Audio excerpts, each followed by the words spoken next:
نحمده ونستعينه ونعوذ بالله من شرور أنفسنا ومن سيئات أعمالنا. ما بعد فأعوذ بالله من الشيطان الرجيم. بسم الله الرحمن الرحيم.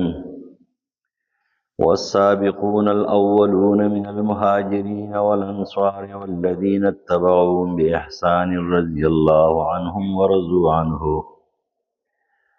وأعد لهم جنات تجري تحت الأنهار خالدين فيها أبدا. ذلك الفوز العظيم. وعن عمران بن حسين رضي الله تعالى عنه قال قال رسول الله صلى الله عليه وسلم: خير القرون قرني ثم الذين يلونهم ثم الذين يلونهم. رواه البخاري. والسابقون الاولون، هغه وړاندې مخکې شوي په مهاجرو او انصارو کې صحابه او هغه چې په هغوی ورپسې دي په ښایسته طریقه د رسول الله د وفاته پورې صحابه رضی الله عنهم ورضوا عنه، الله تعالی د دغې خلقو نه راضي دی او دغه خلق د الله نه راضي دي په هر تکلیف کې او په هر مسله کې او په هر خوشحالۍ کې او په غم کې. وأعد لهم جنات تجري تحت الأنهار خالدين فيها أبدا. والله د دوی دپاره تیاره کړي دي جنتونه چې لاندې دي نهرونه بهیږي، د هغې دا بادو د ونو نه همیشه به یې په دې کې. خو دغه کامیابي لویه ده، ځکه د دنیا کامیابي دا خو حقیقي کامیابي نه ده، خو فاني کامیابي ده، او د آخرت کامیابي دا باقي کامیابي ده همیشه دپاره. دا آیت کریمه سورة توبه آیت نمبر 100 او د عمران ابن حسین رضی الله عنه حدیث صحیح بخاری نقل کړی. صحابه کرام دا څوک دي او د دوی شان او د دوی عظمت قرآن ذکر کړی دی مختلفو آیتونو کې. په سورة فتح آیت نمبر 18 کې، سورة فتح آیت نمبر 29 کې او په سورة حشر آیت نمبر 8 کې او داسې نور آیتونو کې د هغوی تذکره راغلی ده. صحابه عظیم خلق دی چې په هغه دور کې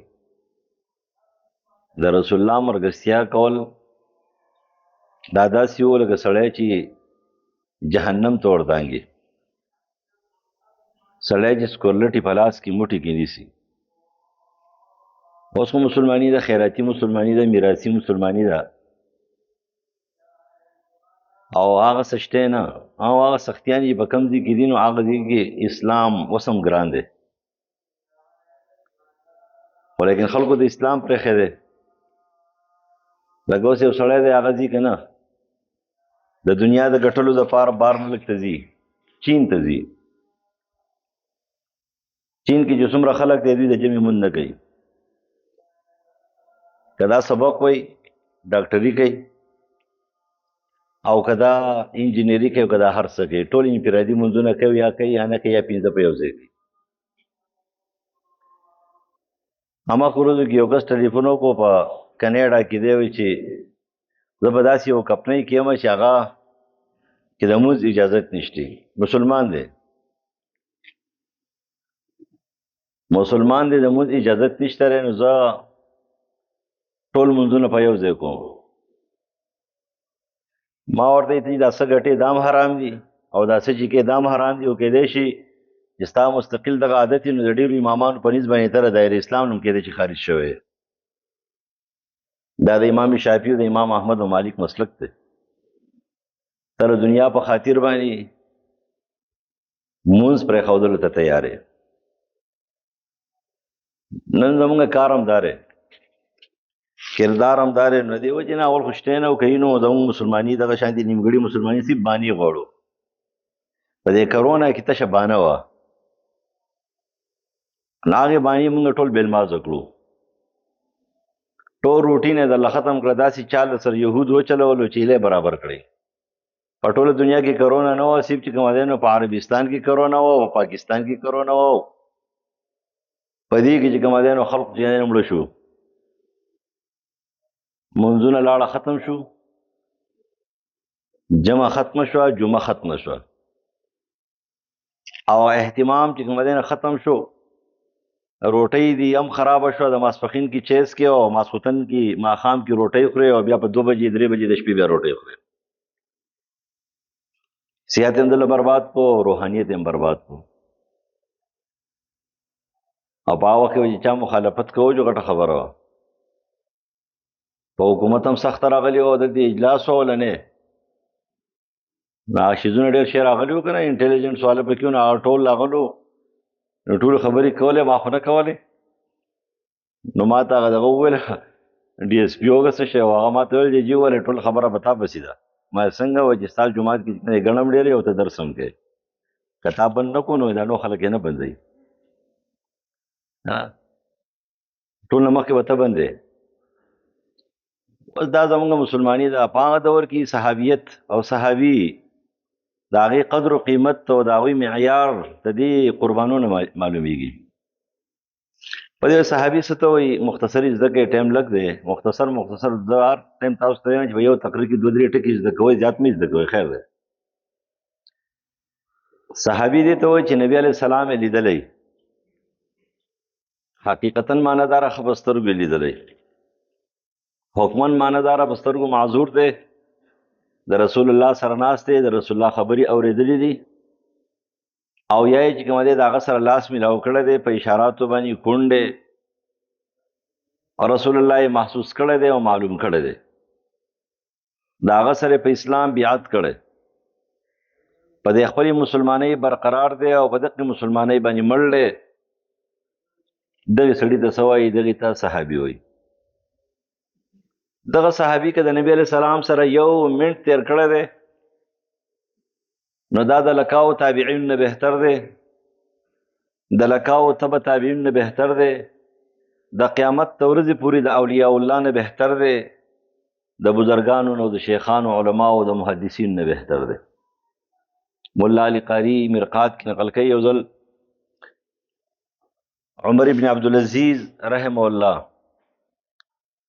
د هغې صفت چې کومه دی نو چا وکړو ډېر زیات و، عبدالله زوی د مبارک رحمه الله. نو یو سړي وویله چې د عمر ابن عبدالعزیز چې کومه دی د حضرت معاویه نه بهتر دی. نو هغه ورته ویله د عقل نه خلاص وی، د څنګه عجیبه خبره. هغه صحابي دی او دی تابعي دی. د حضرت معاویه رضی الله عنه د اس تخپو خاوري چې دا اوچتې شي او د اس په دې سپېږمو کې ولګي، دغه خاورې د عمر ابن عبدالعزیز نه بهترې دي. هغه صحابي دی، پیغمبر یې لیدلی دی، قرآن د هغه باره کې وایي، د صحابو باره کې وایي چې رضی الله عنهم ورضوا عنه، دي کې ټول صحابه دي. والسابقون الاولون ابوبکر نه شروع شوي ده، من المهاجرین والانصار والذین اتبعوهم باحسان، د رسول الله د وفاته پورې صحابه دي. د دې ټولو دپاره ایوارډ دی رضی الله عنهم. ډېر محدثین حضرات او مفسرین وایي چې دې آیات نه دا معلومه ده چې رضا د الله تعالی په جنت کې ټول آخري نعمت دی، په دنیا کې صحابو ته میلاو دي، دا ټول جنتیان دي رضی الله عنهم ورضوا عنه. نو دا صحابي دی، دا د هغې چې کومه دی نو قدر و قیمت دی. په دې وجه باندې نبي علیه السلام فرمایي چې صحابو په شان کې ګستاخي خبرې مه کوئ. کنځلي مطلب نه دی، صحیح مسلم حدیث دی 2540. نبی علیہ السلام فرمایي لا تصب اصحابي، زما راسو په شان کې صحابو په شان کې ګستاخي مه کوئ. ګستاخي ځکه که فرض که به تاسو کې یو سړی د احد د غر برابر سونه خرج کړي او زما یو صحابي نیمه کجوره چې کوم دی خرج کړي وي، نو هغې ته نه رسي، هغې ته نه رسي. لکه اوس فرض کې یو سړی دی که نه، په خپل زوی باندې سبق په سختو باندې ویلی دی، د هغه د تعلیم دپاره چې کومه دی غریب منډې تړلې خپل ځان نه هر کړی دی، او چې کله دی بچی چې کومه دی کامیاب شي، ښه بچی فرض که ښه بچی، او هغه د پلار له چې کومه دی غونډه تنخواه چې په 100,000 روپۍ دی اخلي، غونډه راوړي د هغه په غی کې ږدي، دا اسم نه ده. ځکه چې دا هغه وخت هغه 10 روپۍ پیدا کول او 100 روپۍ پیدا کول هیڅ اسان کار نه و.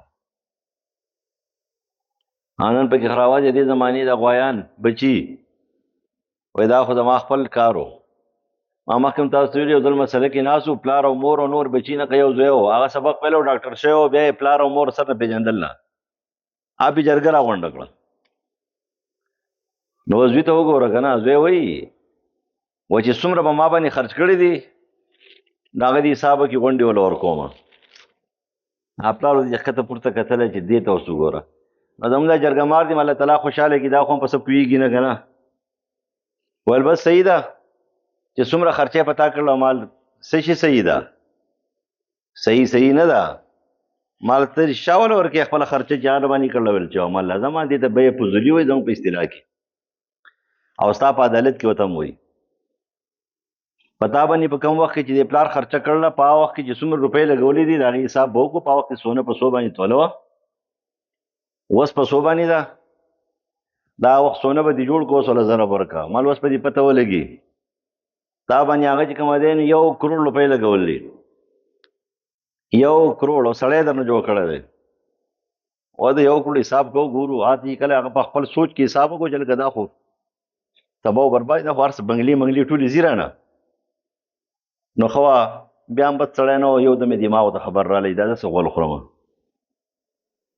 ما ته وایي ته زما سره لږ بار ته وځه، ما ته رشوت راکړې دلته ووایه که نه.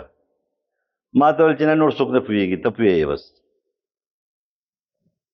وایي څه وکړم بار ته وایي ما ته وایي څه وکړم مال غرق شي، مور پلار څه بچو نه څه غواړي، استا نه څه غواړي. هغه روپۍ ټولې ستا دپاره پیدا کړې، پتا یې خرڅ کړي دي، هر څه ختم کړي دي. او دغه دواړه بوډاګان دي نه چې کوم دی بل واده کوي، نه ځانه بنګله جوړوي، نه ځانه گاړی دي.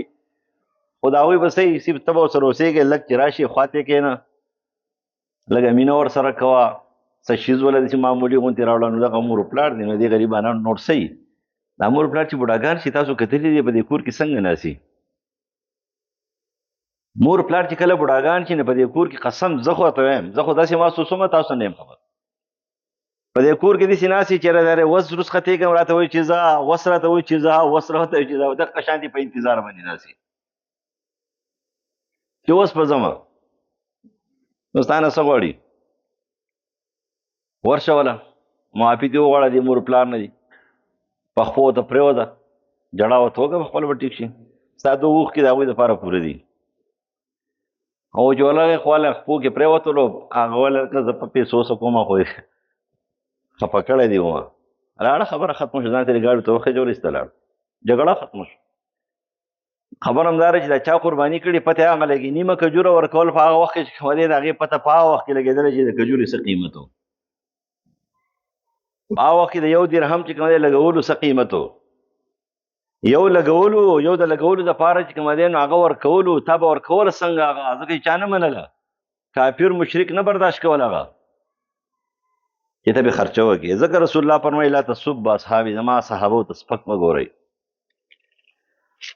او نبی علیہ السلام صحیح بخاری حدیث دی، رسول الله فرمایي چې د صحابو سره هغه خو انصار یاد کړي دي، خو صحابه چې الانصار لا يحبهم الا مؤمن، د صحابو سره مینه مؤمن کوي او د صحابو سره بغض منافق کوي. په دې وجه صحابي څه ته وایي، دې ته وایي چې نبی علیہ السلام یې لیدلی وي حقیقتا یا حکمن، په دې خپل ایمان باندې برقرار وي او په دغه ایمان باندې مړ وي. دغه ته صحابي وایي. دغه صحابي چې د رسول الله سره 1 منټ تیر کړی دی، نو د صحابو نه وروسته چې څومره مخلوقات راځي په دې ټولو بهتر دی. عمر ابن عبدالعزیز تاسو ته پته ده چې ټول تاریخ او اسلام په دې ګواه دی چې خلیفه خامس عمر ابن عبدالعزیز ته وایي، خو حضرت معاویه ته نه وایي. معاویه رضی الله عنه ته سلطان معاویه وایي، سلطان معاویه بادشاہ. او عمر ابن عبدالعزیز ته چې کومه دی نو صحیح خلیفه خامس عمر ابن عبدالعزیز. هغې کې وجه ده خپله، ځکه په یو ټایم کې 2 خلیفهګان نه، هغه حضرت علي خلیفه و. لیکن سره د دې نه عبدالله عزیز مبارک رحم الله فرمایل چې د عمر ابن عبدالعزیز د حضرت معاویه په مقابله کې داسې دی چې هغه د خپو د اس د خپو خاورې اوچتې شي او د دې اس پر سپېږمو کې ولګي دغه خاورې دې بهتري دي پیغمبر یې لیدلی دی هغوی قربانیانې ورکړي دي په صحابو کې خپلې مرتبې شته د ټول نه اوله مرتبه د چا ده اتفاقي د اهل سنت والجماعت په دې اتفاق دی ابو بکر صدیق رضی الله عنه دویم نمبر مرتبه ده د عمر فاروق رضی الله تعالی عنہ دا دوی اتفاقی مرتبه دي درېمه مرتبه د اهل سنت والجماعت په نسبت د محققین علماو رائے دار حضرت عثمان دی اتفاق نه دی درېمه مرتبه د محققین علماو زمونږ هم دا رائے ده دا راجح مسلک دی چې درېمه مرتبه د حضرت عثمان ده لیکن د اهل سنت والجماعت اتفاق په نشته ځکه چې ډېر خلک حضرت علی له ترجیح ورکوي توهین نه کوي چې پای کې امام شافعي هم دی امام قرطبي هم دی او ډېر غټ امامان هم پکې دي ځکه امام شافعي رحم الله ته چا ویله خبره وکړه هغه ورته ویله چې که څوک د آل محمد سره مینه کوي دې ته څوک رافضي وایي نو زه اول رافضي یم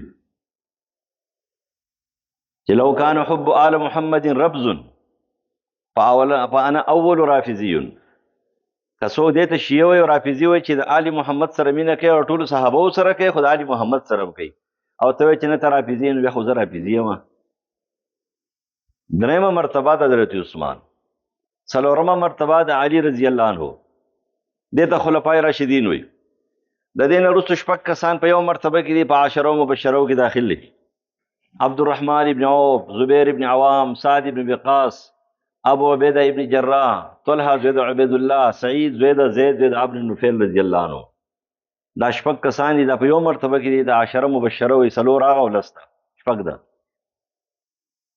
دا مرتبه ټول نه اوچته او د دې نه پس بیا 314 د بدر صحابه دي دا وی مرتبه ده بیا اختلاف دی چا مرتبه ده راجح قول مطابق 1400 کسان بیعت الرضوان صلح حدیبیه والو دا وی مرتبه ده بیا دا غینه پس د فتح مکی پوری مرتبه ده او بیا د فتح مکی نه د رسول الله د وفات پورې صحابه چې اسلام قبول کړي دا وی مرتبه دا وی په خپل مینس کې مراتب دي لیکن نور صحابه ډیر عظیم دي دا غي وجه اصل کې دار چې نن سبا یو طرف ته خدا زمونږ دا موبایل وغیرہ دا اواو دا میډیا دا بهتر کارم کوي خیخي خبرې هم کوي خو لیکن بل طرف ته په ډېرې تیزۍ سره چې کومه دی نو لګیا دي توهین صحابه هم کوي د صحابو په توهین هم ورپسې نو تاسو په دې ځان پوه کوئ چې کم سړی د صحابو توهین کوي که د ابوبکر توهین کوي خو کافر دی که د عمر توهین کوي خو کافر دی که د عثمان او علي خلفاء راشدین رضی الله عنهم اجمعین توهین کوي خو کافر دی او که د نورو صحابه کوي د فاسق دی قرآن ته منافق ویلی دی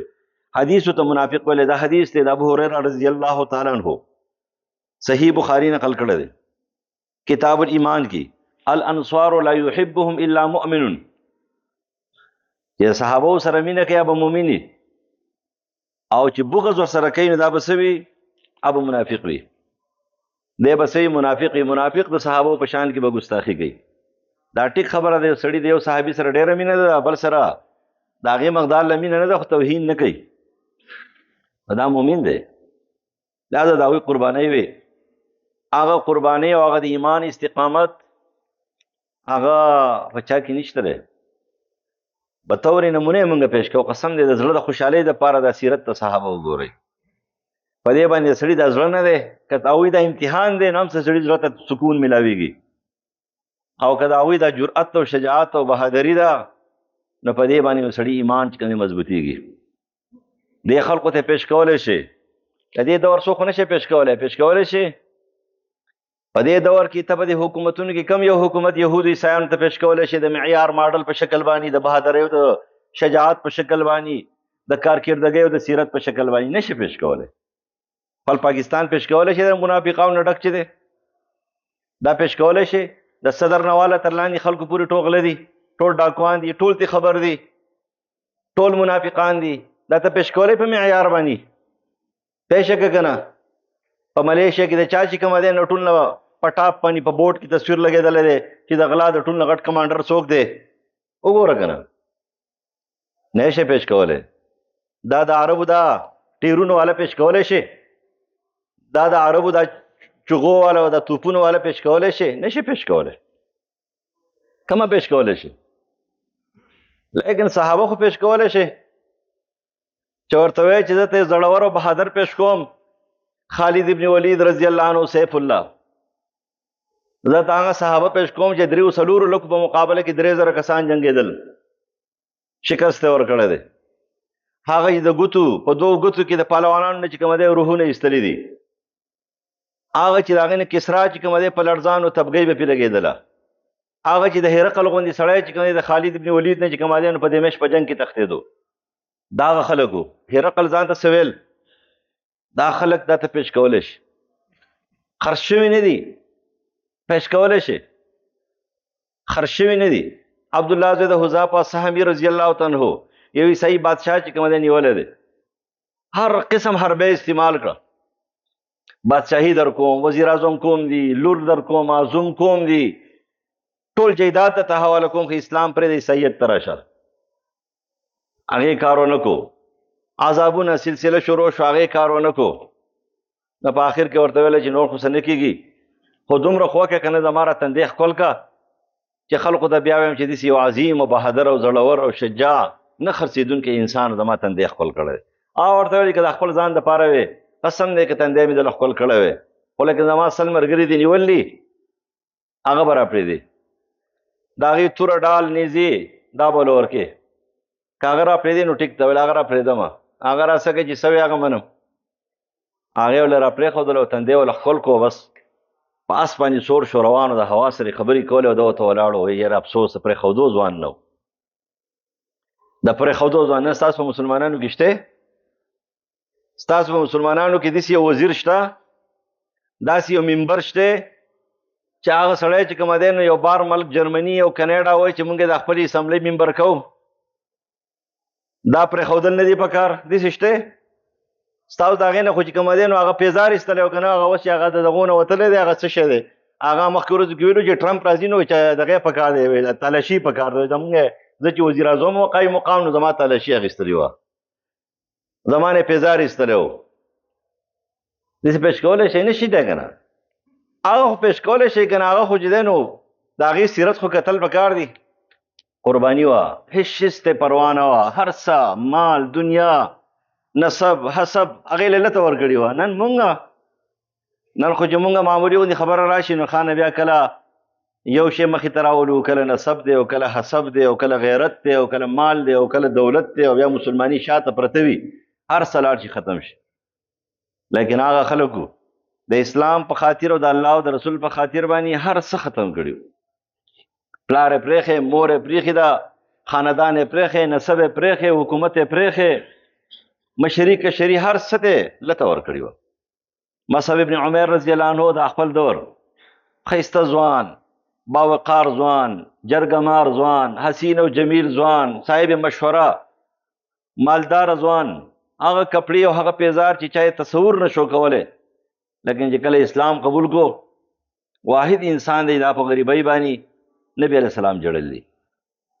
هغه ځوان اول سړی دی چې هغه مصعب ابن عمیر مدینې ته هجرت کړی دی، ځکه چې څه پکې وو که نه، ځوان او څه پکې وو. هغه مصعب ابن عمیر په یو لنګ کې د زنګون نه واله تر نامه پورې په دې کې چې کوم دی د مکې نه راوتی، هغه ټول راحتونه لاړه. په دې کې په مدینه کې دی او په جنګ صلح او د جنګ احد کې چې شهید شو او پاکي کې دفن شو. او چې کله صحابه ویل د الله رسول ویل چې دا صادر ورکوټی دی نو څنګه چلو کوئ؟ بره راکاږئ، په دې خپو ته سرګڼې واچوئ. صحیح بخاري حدیث. عبدالرحمن ابن عوف رضی الله عنه فرمایي چې یو ځل په دې لاره باندې روانو، دا وجود یې داسې شی و، د هغې داسې پوستکی وي لکه د عذرا په شان دی، پیغلې جینۍ په شان دی، دومره به یې ځان خیال ساتو. په مدینه کې ګرځېدلو نو دا وجود یې داسې و لکه د ماره کڅوړه نه، یخنۍ ګرمۍ ګرد مرد داسې والی و چې هغې دا وجود بالکل د ماره کڅوړه جوړه شوه. او نبی علیه السلام چې داسې وکتلو، خپې بلخپې سر تور سر روان دی، ښه خوشحاله. نبی علیه السلام په ژړا شو، د چا په غریبۍ باندې اول ځل نبی علیه السلام جړلی، داسې ورته وکتل جړلی. عبدالرحمن ابن عوف رضی الله عنه فرمایي یا رسول الله ته ولې جاړې؟ هغه ورته ویل ته نه ګورې دا مصعب ابن عمیر رضی الله تعالی عنه دی؟ وایي دا مصعب دی، هذا مصعب. د څنګه ژوند تېر کړی شهزادګانو شاید دي. اوس نو مونږ تصور ته وګوره، ناشنا تصور دی. ناشنا تصور دا جوړ شوی دی چې سړی مسلمانی په د به امتحان نه راځي، چې سړی چې کوم دی د نیکانو صالحانو سره کینی نو په د باندې به امتحان نه راځي، دی بیماری کې نه دی بدا نه کېږي.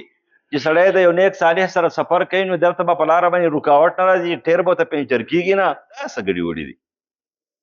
دا خو تا د یهودو د عیسایانو تصور او نظریه خپله کړه او خلک لګیا دي همدغه تصور او نظریه تاسو ته خلک پیش کوي.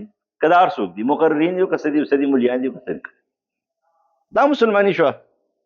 ایمان خو امتحان سره ټل دی او امتحان د ایمان سره ټل دی. اشد البلاء الانبیاء. ځکه نبی علیه السلام سره چې کله یو صحابي ورته وایي د الله رسوله زما ستا سره مینه ده، ځان امتحان ته تیار کړه. بیا نو چې ستا زما سره مینه ده ځان امتحان ته تیار کړه. بغیر د امتحان دنیا نه تللی نه شي چې دی د مؤمن یې که نه او دی د دنیا نه روغ موټ دی. دی دې په خپل ځان ویلېږي دی مؤمن نه دی. چې دی مؤمن یې دته به تکلیف راځي امتحانات او د ګناهونو په وجه چې راځي به عذاب یې په هغې دې سوچ وي. سفیان ثوری رحمه الله فرمایي، امام قرطبي امام غزالي نقل کوي احیاء العلوم کې، وایي چې کله زما اس ټوپ وهي زه اس نه کوشم، اول خپل ځان ته وګورم څه دې کړي دي. که ما داسې یو کار کړی چې هغه مستحق او سبب د عذاب وي، توبه وباسم چې دا عذاب دی. او که فرض که ما داسې کار نه یې کړی چې هغه سبب د عذاب وي او د قهر وي، زه خوشحاله شم دا امتحان دی. نن موږ په ځان باندې سوچ کړی دی؟ دا سوچ هم نه دی کړی. نن موږ په خپلې بیمارۍ، په خپلې غریبۍ، په خپل خفګان، په خپل تکلیف باندې دا سوچ نه دی کړی چې دا عذاب دی که دا امتحان دی. ټول د ګناهونو په دلدل کې پراته یو، د کبایرو په دلدل کې پراته یو، او بیا چې کله تکلیف راشي جی امتحان دی. نه دا امتحان نه، دا قهر دی، عذاب دی. توبه وباسه. چاپېره ټول ماحول د ظلم نه ډک دی، او چې زلزله راشي خلک وایي دا امتحان دی. چاپېره پاکستان ټول د قهر او د ګناهونو نه، فحاشۍ او عریانۍ نه او د ظلم زیاتي نه ډک دی. او بیا چې کله سیلاب راشي نو ته څه وایې دا امتحان دی. څه چې امتحان دی؟ مولا ولا تعویلات ګوري، قهر دی او عذاب دی. قهر او عذاب. ځان باندې سوچ وکړه. د دې وجې نه ایمان او امتحان دا لازم او ملزوم دي. د چا د ایمان سره چې امتحان نه دی په خپل ځان ویریږي. دا به هغه صحابه وو، دا وی ایمان معیاري ایمان و. فإن آمنوا بمثل ما آمنتم به فقد اهتدوا. چې قرآن دا وی ایمان زموږ دپاره معیار کړی دی. دا وی امتحانات ته وګورئ ژوند یې څنګه تېر شوی دی. داسې ژوند یې تېر شوی چې حیران بشي. آخري حدیث صحیح بخاري حدیث دی. یو صحابي دی، د هغه نوم دی خباب رضی الله تعالی عنہ. خباب رضی الله، یو خبیب دی یو خباب دی. خبیب د رسول الله په زمانه کې شهید شوی دی، او دا خباب دی د به اصل کې انګرۍ کار به کولو. د عاص ابن وائل غلام دی. عاص ابن وائل او د مکې مشرکانو په سکورلټو سملولو. نو دی په آخر کې چې کوم دی نو بیمارو نو دا په مخ باندې داغ نشي لګولی، د علاج لپاره په نور وجود باندې داغ لګولی شي، په مخ باندې لګي. نو هغه داغونه په دې خېټه باندې لګولي د بیمارۍ د وجې نه یو حکیم. نو بیا هغه کفن نه وړو، ځکه نیکان صالحان اشاراتو باندې پوهېږي. وایي ما له کفن نه وړئ، کفن یې راوړو. اول یې کفن ته وکتل، ډېر سخت په ژړا شو، خفه شو. بیا جړلې نو خواته چې کوم خلک ناست وو نو هغوی ورته ویل چې جناب ته ولې جاړې؟ دومره وغونتې داغونې دې لګولې دي، معمولي غونتې تکلیف دی، تر دې نه جاړې؟ هغه ورته ویل اور ما نه سېځي، په دنیا کې اور ما نه سېځي. ما دومره اور برداشت کړی دی چې که ته ما دې سکورلټو ته ور واچې نه دا ما نه سېځي. ما روزانه چې کومه دی اور برداشت کړی، روزانه په سکورلټو به پروت وم. داغونه ماغونه نه جاړم، په دې جاړم چې هسې نه دغه امتحاناتو ثمره چې کومه دی ما ته الله په دنیا کې راکړي. وایي څنګه؟ وایي زما غرونه تللي ټول نهر توهر د دنیا نه بې کفنه تللي. مصعب ابن عمیر زما نه ډېر غوره او ښایسته و، ډېر بچت ځوان و. هغه چې دی نو په داسې نیم کفن کې تللی دی. او نن زما نوی کفن او 40,000 درهم هغه دې پرتې دي. په 40,000 درهم کې یو ټکنه حرام شته، نه پکې شایبه د حرام شته، نه پکې د بنده حق شته، نه پکې زکات شته، هېڅ هم پکې نشته. پاکې صفا دي. خو بیا مې رېږم هسې نه چې زما دغه امتحاناتو دا نتیجې او دا ثمره یې ماته په دې دنیا کې په دې جاړم. هغه خلکو سره غم ورسره و. څوک چې داسې جاړي که نه هغه الله تعالی هغه معاف کوي. او چې کوم سړی په ګناه باندې فخر کوي الله غفور رحیم دی، دې له الله توفیق نه ورکوي. کم خلق چې الله ته متوجي وي نه الله غله توفیق ورکوي د ګناهونو نه د بچاو د نیکو نه د کولو د توبې توفیق ولا ورکوي د توبه وباسي په آخر کې کلمه نصیب شي او چې څوک دا سوچ نه کوي که نو کاته خراب دغه خلکو د عظیم خلکو دې سره به قدر کوي دې سره مینه کوي د دې د نوم څخه رضی الله عنه وي په رضی الله عنه به تنګېږي نه که تنګېدې نو دا کار د منافقانو دی د دوی سره په زړه کې نفرت نه پیدا کړي دا کار د منافقانو دی د دوی سره به مینه کوي دوی سره محبت کوي او د دوی د سیرت په ګورې د خپل ځان دپاره چې خپل ایمان دې برابر شي لږ خوشحاله شي ځکه چې اوس خو مونږ صحیح نو که نه په هر ځای کې مونږ پراته یو که نه په هر ځای کې مسلمان پروت دی ذلیله دی او رسوا دی دله دی او دوست دی ته نه ګورې ورته هر ځای کې خلک ډبوي یو غرب جوړ دی درته خو وویله که نه یو عیسایي وله یو عیسایي تا ته پته ولګي چې څنګه چل دی ته د یهودو یو ماشوم نه سر کټ کا دا رې 15 ماشومان چې د یهودو کټ کړي دي او سرونه او دغه شان دی روډ په غاړه باندې ایښودي دي د فلسطین د ماشومانو چا پې اکشن واخیستو ستاسو حکومت پې واخیستو سعودي عرب پې واخیستو کومه ملک پې واخیستو اقوام متحده پې واخیستلو نو د بېغیرتي او د اوسي نور څنګه وي د دې نه خبره کېدلی شي چې مسلمان چې کوم دی په ارباو دی او دغه حل دی په کروڑاو یې لښکر دی پوجونه ورسره دي پیتې لګولې سهار وختي چې کوم دی تش چې کوم وردیان ایستري کوي او خپل سټارونه لګوي نور پکې څه دي د دې نه علاوه سره نور څه دي هېڅ غیرت نشته دی ځکه ته داسې یو عیسایي ووهه تا ته پته ولګي ساره دنیا به څه هري ساره مسلمانۍ به چې کوم دی په لاهور کې چې کوم دی نو هغه یو عیسایي څوک یې وژلی او بیا ټول پاکستان یې بند کړی دا زموږ د مسلمانۍ معیار دی صحابو دور لږ راخپل کوي دا سیرت وګورئ چې لږ څه غیرت خو در پکې پیدا شي لږ دا ایمان خو تازه شي وایي چې هلکه زموږ خو بېکاره یو خو زموږ داسې سلف تېر شوي دي چې ډېر لوی غیرتیانو ډېر نران خلک وو ورې دا یاد ساتي ایمان او اسلام د بې غیرته سړی نه شي خپلولی